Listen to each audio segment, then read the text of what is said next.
प्रभु श्री राम के शरण में जाने के लिए आपके तन की शुद्धि तो मैंने करा दिया, अब मन की भी शुद्धि कराने के लिए आपको सीधा कहाँ आना पड़े। और दर्शन कर रहे थे तो यहाँ पर अभी हमने खड़े होकर सुना, कान लगाकर बहुत ही कंसंट्रेट होकर, तो यहाँ पर माता सीता के पायल के छनकने की आवाज़ आती है। बहुत ध्यान से सुना तो छन छन आवाज़ आती है। अभी यहाँ पर देखिए कितने लोग बड़े ध्यान से सुन रहे हैं, अंदर से ही आवाज़ आती है। ये देखिए अयोध्या जो बहुत बड़े मंदिरों की श्रृंखला है, यदि आप 1, 2, 3 दिन में अयोध्या घूमना चाहो तो नहीं घूम सकते, क्योंकि यहाँ पर इतने प्रमुख स्थान हैं। तो इस वीडियो में आज हम आपको दिखाने वाले हैं कि अयोध्या के सबसे प्रमुख स्थान में कैसे विजिट किया जाए कम समय में।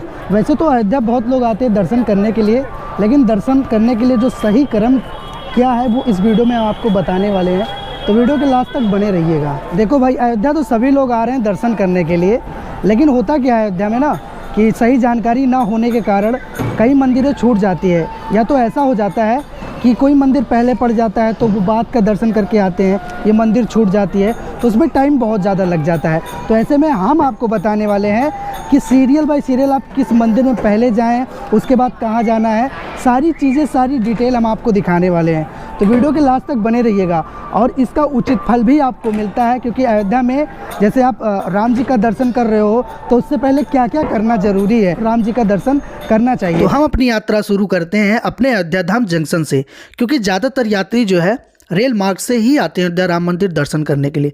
अयोध्या राम मंदिर दर्शन करने के लिए आप आइएगा तो यहाँ के बने खूबसूरत रेलवे स्टेशन का लुत्फ़ ज़रूर उठाइएगा और खूबसूरत वातावरण में प्रभु श्री राम के भक्ति में भाव विभोर इन लोगों का लुत्फ़ भी उठाइएगा। अब तो तमाम प्रकार की ट्रेनें भी चल चुकी हैं। वैसे अयोध्या धाम जंक्शन से आगे का जो यात्रा है आप सरकारी बसों से कर सकते हो, अन्यथा ई रिक्शा या टैक्सी लेकर के आपको कहाँ पहुँचना है, सरयू नदी। अयोध्या धाम जंक्शन से नया घाट सरयू नदी का जो डिस्टेंस पड़ता है वो 2 किलोमीटर पड़ता है। यदि आप ई रिक्शा या टैक्सी से आ रहे हो तो लगभग 20 रुपये के अंदर आपको नए घाट पर छोड़ देगा और यहाँ पर आपको स्नान करना। तो सबसे पहले आपको क्या करना है, अयोध्या रेलवे स्टेशन से यदि आप आ रहे हो वहाँ से उतरने के बाद आपको डायरेक्ट कहाँ आना है, अयोध्या नए घाट। नए घाट पे क्यों आना है, क्योंकि अयोध्या कोई दर्शन करने आता है तो सबसे पहला काम क्या होता है, तो सरयू स्नान करने के लिए आपको अयोध्या रेलवे स्टेशन से नया घाट आना पड़ेगा। नया घाट आने के बाद यहाँ पर वैसे तो अयोध्या के नए घाट पे कई घाट बने हुए हैं, लेकिन यहाँ पर आकर के दर्शन स्नान कर सकते हैं। स्नान करने की प्रक्रिया आप देख सकते हो, आकर के यहाँ पर देखिए फ्लोटिंग लगा दिया गया है, इसके अंदर ही आपको स्नान करना है। स्नान करने के बाद देखिए तमाम प्रकार के चेंजिंग रूम भी बनाए गए हैं। यहाँ पर अपना वस्त्र बदलने के बाद आगे की क्या प्रक्रिया होने वाली है वो हम आगे आपको बताने वाले हैं, और थोड़ा सा यहाँ का नेचुरली व्यू भी आपको दिखाएंगे। सरयू जी में स्नान करने के बाद आपका तन तो पवित्र हो जाता है, लेकिन बात आती है मन की पवित्रता की। तो मन की पवित्रता कहाँ होने वाली है, चलिए आगे हम आपको दिखाते हैं। यहाँ से स्नान करने के बाद सेकंड जो काम होने वाला है वो भी ध्यान से सुनिएगा और उस प्रोसेस को ज़रूर करिएगा। अयोध्या आने के बाद यदि आप अयोध्या आए और सरयू नदी के कलकल की ध्वनियों का मज़ा लेना चाहते हो तो बैठ जाइएगा इस बोट पर, और मात्र 100 रुपये में आपको पूरी अयोध्या की सरयू नदी है पूरा भ्रमण कराएंगे। इसके बाद चलिए आगे का क्या प्रोसेस होता है वो भी आपको बताते हैं।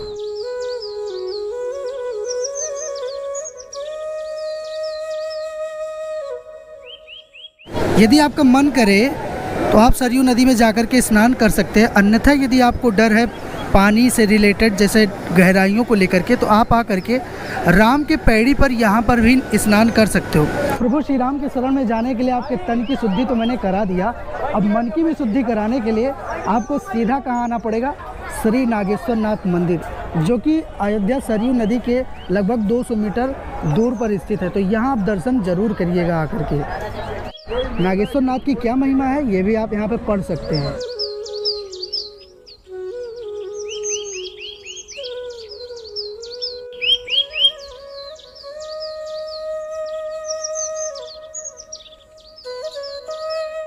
ऐसा कहा जाता है हमारे प्रभु श्री राम यदि किसी की आराधना करते हैं तो वो स्वयं देवाधिदेव महादेव हैं, तो इनकी शरण में आना बहुत ही ज़रूरी है। यदि प्रभु श्री राम के शरण में जा रहे हो तो एक बार नागेश्वर नाथ पर जल जरूर चढ़ा करके जाइएगा। और ऐसा कहा जाता है हमारा जो नागेश्वर नाथ मंदिर है अयोध्या में बहुत ही ज़्यादा प्राचीन है, और इसका निर्माण जो है श्री राम जी के पुत्र पुष्णिक के द्वारा कराई गई थी। और अंदर आइएगा, यहाँ जल जरूर चढ़ाइएगा। देखिए, प्रभु श्री राम का दर्शन तो बहुत ही ज़रूरी है हमारे अयोध्या में, लेकिन वहाँ तक जाने के लिए आपको उससे पहले हमारे प्रभु देवों के देव महादेव का दर्शन करना बहुत ही ज़्यादा अनिवार्य है। तो आप अयोध्या आइए, सरयू जी में स्नान करिए। स्नान करने के बाद आइए, सरयू जल को जो है शिवलिंग पर चढ़ाइए, ताकि आपके तन के साथ आपका मन भी पवित्र हो जाए। कहते हैं ना कि शंकर ने खुद लिखी है श्री राम की कहानी, तो जिनकी कहानी प्रभु देवों के देव महादेव ने लिखा है, तो उनका दर्शन करना तो अति आवश्यक है। चलिए आगे की क्या प्रक्रिया होने वाली है वो भी आपको इस वीडियो में दिखाने वाले हैं। वीडियो को लास्ट तक देखिएगा, क्योंकि बहुत ही ज़्यादा इन्फॉर्मेटिव ये वीडियो होने वाली है। शिव जी को जल चढ़ाने के बाद आपको बाहर आना है लता मंगेशकर चौक के पास, और यहाँ से आपको पकड़ना है रामपथ मार्ग। आगे किस मंदिर का दर्शन करना है वो भी हम आपको चल के बताते हैं। भाई जी, राम जी के यहाँ जाने से पहले गमछा ज़रूर लीजिएगा सर पे रखने के। सामने ही रामपथ, और रामपथ से थोड़ा सा आगे बढ़ोगे तो यहाँ पर बना हुआ है छोटी देवकाली जी का मंदिर। ऐसा कहा जाता है कि ये मंदिर जो है माता सीता जी की कुल देवी माँ अम्बे जी का है। अभी तो टाइम हो रहे हैं दोपहर के 1 बज रहे हैं, तो 1 बजे ये मंदिर बंद हो जाता है। प्रातः 6 बजे से लेकर के 12 बजे खुलता है। 12 बजे के बाद शाम को 4 बजे से रात्रि तक खुला रहता है। दोस्तों, आगे बढ़ने के बाद आपको तीसरा काम क्या करना है, श्री हनुमानगढ़ी जी का दर्शन करना है। मतलब यदि रामलला का दर्शन करने जा रहे हो तो सबसे पहले आपको क्या करना चाहिए, हनुमान जी का दर्शन करना चाहिए। ऐसा कहा जाता है कि हमारे अयोध्या के जो कोतवाल हैं वो हमारे हनुमान जी महाराज हैं, और बिना कोतवाल के परमिशन के आप अयोध्या में कैसे विचरण कर सकते हैं, प्रभु श्री राम का दर्शन कैसे कर सकते हैं। तो दर्शन करने के लिए प्रभु श्री राम का आपको दर्शन करना होगा हनुमान जी महाराज का। उनसे आज्ञा लेना होगा कि प्रभु हम जा रहे हैं राम मंदिर दर्शन करने के लिए, आप हमको परमिशन दीजिए। वहाँ पर लड्डू इत्यादि चढ़ाइएगा, दर्शन करने के बाद आइएगा, और आगे की जो यात्रा होने वाली है राम मंदिर का।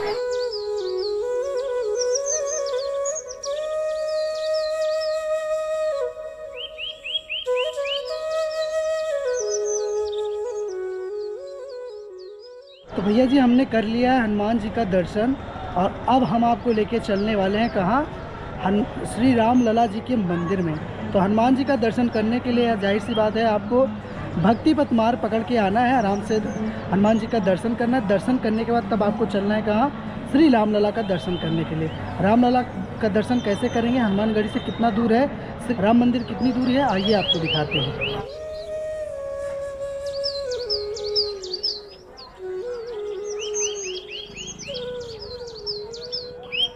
तो हम लोग पहुंचने ही वाले हैं अयोध्या राम मंदिर, और आपको दर्शन कराने वाले हैं, और प्रक्रियाएं भी आपको बताने वाले हैं कि अयोध्या में राम मंदिर दर्शन करने के लिए जो प्रक्रियाएं हैं, नियम है, वो कितना ज़्यादा चेंज हो गया है। तो अभी तो हम भक्तिपथ मार्ग पे हैं, और यहाँ से लगभग 100 मीटर दूर और बचा हुआ है हमारा राम मंदिर। तो दोस्तों, अभी हम खड़े हैं जन्मभूमि पथ मार्ग पर, और यहाँ से ही जाना है प्रभु राम लला का दर्शन करने के लिए।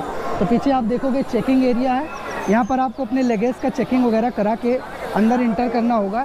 इंटर करने के बाद तमाम प्रकार की लॉकर की फैसिलिटी भी है, वहाँ पर जा करके अपना सामान जमा करने के बाद जितने भी इलेक्ट्रॉनिक डिवाइस, घड़ी वगैरह सब वहाँ जमा करने के बाद अंदर जाइएगा, रामलला का दर्शन इजीली हो जाएगा। आइए अंदर लेके चलते हैं, रामलला जी का आपको दर्शन कराते हैं। ऐसे ही वीडियो के लास्ट तक बने रहिएगा। और दर्शन करने के बाद अभी 3-4 प्लेस ऐसे हैं, ऐसे धार्मिक स्थान हैं जहाँ पर आपको दर्शन करने जाना चाहिए, ऐसी मान्यता है अयोध्या की। तो चलिए सारी प्रोसेस आपको दिखाते हैं। मंदिर का प्रांगण, और सभी लोग देखिए दर्शन करने भी जा रहे हैं रामलला का। इसी तरीके से बने रहे ब्लॉक के लास्ट तक। सिक्योरिटी बहुत ही हाई है भाई। जय जय श्री राम। पहुँच रहे हैं गर्भगृह के अंदर, और आपको दर्शन कराने वाले हैं अपने प्रभु श्री रामचंद्र जी का। तो फाइनली भैया दर्शन करके हम लोग बाहर आ चुके हैं, और जैसे आप बाहर निकलेंगे, राम मंदिर का दर्शन करके जैसे ही बाहर आएंगे तो आप यहाँ पर भोजन भी कर सकते हैं। इसलिए मैं यहाँ आया हूँ अमावा राम मंदिर, और यहाँ पर भोजन कैसे करना है इसकी वीडियो अपलोड है चैनल पर, जा करके देख लीजिएगा। चलिए आगे जो मंदिर है उसका भी आपको दर्शन कराने वाले हैं। कहाँ से आए हो आप लोग? बिहार से। अभी रामलला का दर्शन करके कहाँ जाओगे? अब रामलला का दर्शन करके आज रात यही रहूँगा। हाँ। अच्छे से रात का रुकने की क्या व्यवस्था है? कोई व्यवस्था नहीं है, सब राम भरोसे। नहीं, यहाँ पर ना रुकने के लिए आगे जाइएगा तो वहाँ पर पंचवटी आश्रय स्थल है, तो वहाँ पे आप लोग रुक सकते हैं, कोई पैसा नहीं लगेगा। ठीक है, धर्म पथ मार्ग। रामलला के दर्शन करने के बाद आपका दर्शन जो होता है वो समाप्त नहीं होता है। उसके बाद आपको कहाँ आना है, राजा दशरथ जी के महल में। ये दशरथ, जिस जगह मैं खड़ा हूँ ये राजा दशरथ जी का महल है।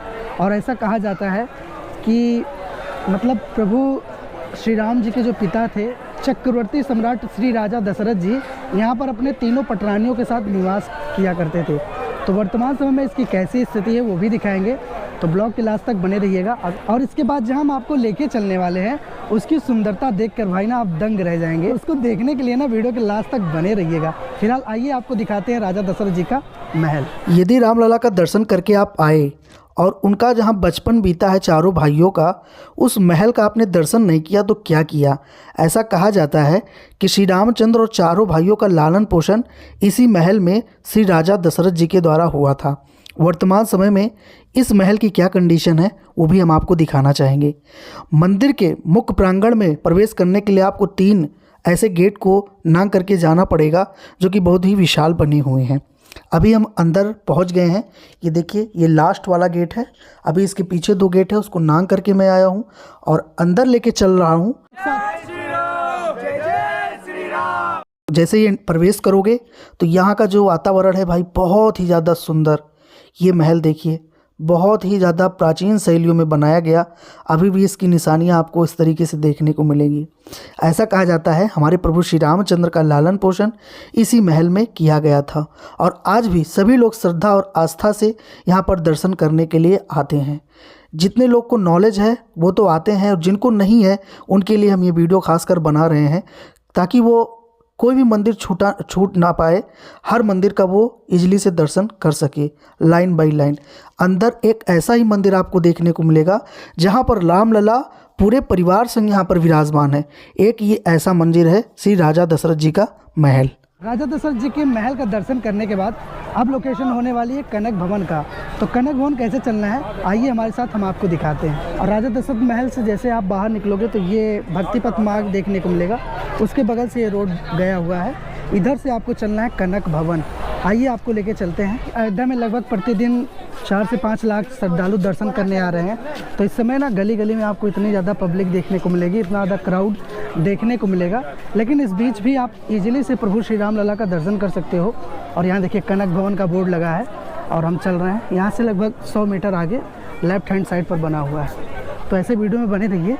कनक भवन दर्शन करने ज़रूर आइएगा और इसकी क्या मान्यता है आगे चल के हम आपको बताते हैं। ये कनक भवन जब आओगे ना तो मुख्य जो द्वार है ये ऐसे देखने को मिलेगा और बड़ा सा मंदिर बना हुआ है सामने। देखिए कितना अद्भुत मतलब ये कनक भवन बना हुआ है। इसकी क्या विशेषता है चलिए आगे आपको दिखाते हैं। पीछे हमारे दिख रहा है कनक भवन जो कि बहुत ही ज़्यादा अद्भुत और अद्वितीय है। चलिए अंदर लेके चलते हैं और आपको दर्शन कराते हैं प्रभु श्री राम भगवान जी का। तो अभी हम आ चुके हैं कनक भवन में और कनक भवन का आपको दर्शन कराने वाले हैं बहुत ही दिव्य तरीके से। और सबसे पहले हम आपको बताते हैं कनक भवन क्यों है, इसका नाम कनक भवन क्यों है, कैसे है, क्या है, सब बताते हैं आपको। एक्चुअली बात यह है जब हमारे प्रभु श्री राम का विवाह होता है और जब वो लौट करके आते हैं माता सीता के साथ, तो यहाँ पर जो है माँ कैकेयी जी जो थी, जब वो अपनी बहू मतलब यानी माँ सीता को देखने के लिए जाती हैं तो उनको जो है ये कनक भवन उपहार की तौर पर देती हैं, मुँह दिखाई के रूप में देती हैं। और ऐसा कहा जाता है कि कनक भवन जब त्रेता युग में था तो ये स्वर्ण का था क्योंकि इसका नाम ही कनक भवन था। और वर्तमान समय में जितने एरिया में पूरी अयोध्या है उस समय पूरे उतने में सिर्फ कनक भवन था, जितने में अब अयोध्या है उतने में सिर्फ कनक भवन था। और ये जो कनक भवन है ये राजा विक्रमादित्य जी के द्वारा बसाई गई है। तो इसको हम आपको दिखाने वाले हैं, इसे वीडियो में बने रहिएगा।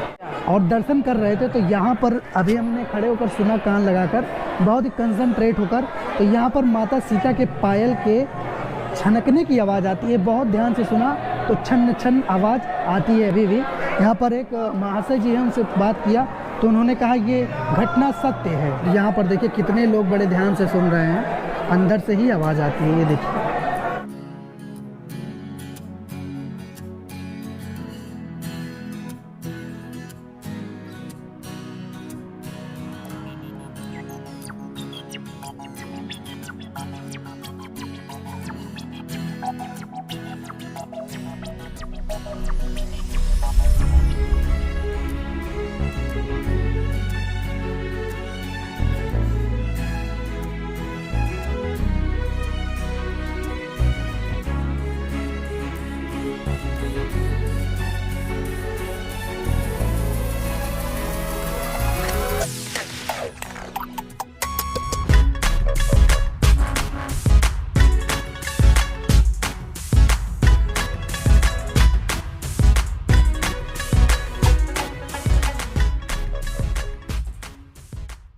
दोस्तों जब सभी स्थानों का दर्शन कर लीजिएगा आप, तो दर्शन करने के बाद एक बार आपको कहाँ आना है, कार्यशाला में आना है, राम सेवकपुरम आना है। यहाँ पर जितने भी मतलब बाहर से सामान आते थे, जैसे ये दिया आया हुआ है, नर्वेदेश्वर महादेव आए हैं और शालिग्राम शिला वगैरह जो भी आया था यहीं पर स्टोर किया करके रखा गया। और यहाँ पर ही प्रभु श्री राम लला का जो मूर्ति बना हुआ है ना, वो यहाँ पर ही बना था।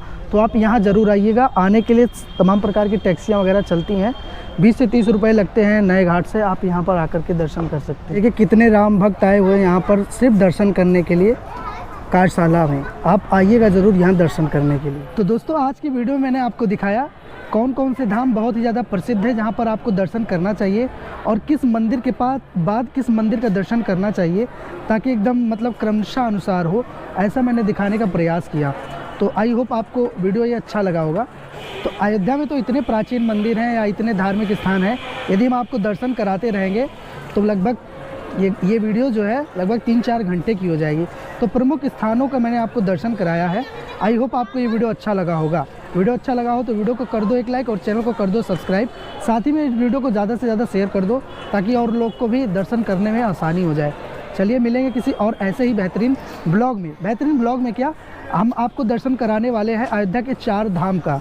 तो इस वीडियो को देखने के लिए कौन कौन एक्साइटेड है, प्लीज़ कमेंट करके ज़रूर बताइएगा। चलिए मिलेंगे नेक्स्ट ब्लॉग में, तब तक के लिए आपको सादर भरा जय श्री राम।